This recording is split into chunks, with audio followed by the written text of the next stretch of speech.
ఈ శ్రామిక కులాలకు గుర్తింపు దక్కింది. శ్రామిక కులాలలో మహనీయులను గుర్తించింది. కేవలం 10 సంవత్సరాల తెలంగాణ వచ్చిన తర్వాత 10 సంవత్సరాల టీఆర్ఎస్ పాలన మాత్రమే.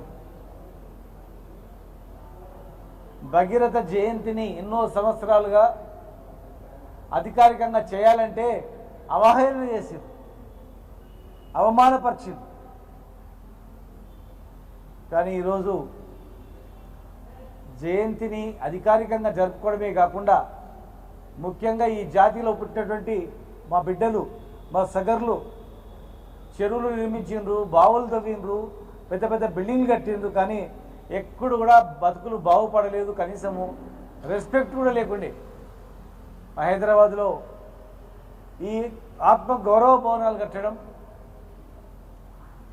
భగీరథుని పేరు మీద మిషన్ భగీరథ అని చెప్పి భగీరథ పేరు పెట్టడం, రిజర్వేషన్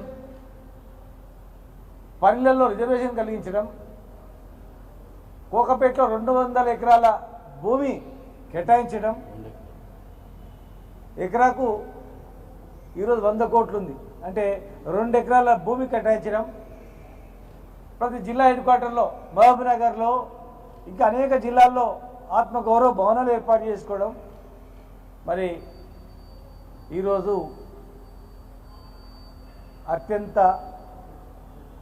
గౌరవంగా ఈ శ్రామిక కులాలకు మరి గుర్తింపించి ఆర్థికంగా అభివృద్ధి కావాలి, చదువుకోవాలని చెప్పి 400 గురుకులాలు కూడా ఏర్పాటు చేసినటువంటి చరిత్ర కేసీఆర్ గారి చరిత్ర.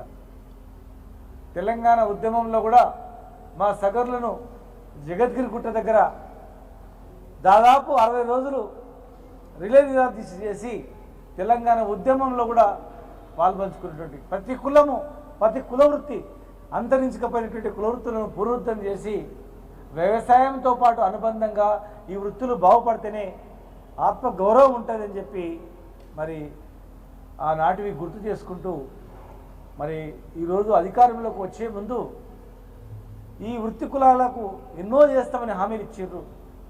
కానీ ఈరోజు వరకు ఒక్కటి హామీ నెరవేరలేదు.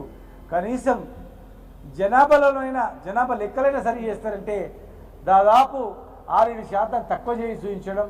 మరి అందరూ సంబంధ వర్గాలు మాకు ఎంత ఉందో లెక్కలేదు ఈ దేశంలో అని చెప్పి దేశంలో ఉన్నటువంటి శ్రామికులందరూ కూడా చేస్తే ఈరోజు కేంద్రం కూడా దిగొచ్చి రేపు జరగబోయేటువంటి జనగణనలో కూడా కులగణన కూడా చేస్తామని చెప్పినందుకు మరి సక్రమంగా చేసి జనాభా ప్రాతిపదిక మీద ఈ వర్గాలకు అన్ని రంగాల్లో విద్య, ఉద్యోగము అన్నిటికన్నా ముఖ్యంగా చట్టసభలలో వీరికి రిజర్వేషన్ కల్పించినప్పుడు మాత్రమే గౌరవం ఉంటుంది.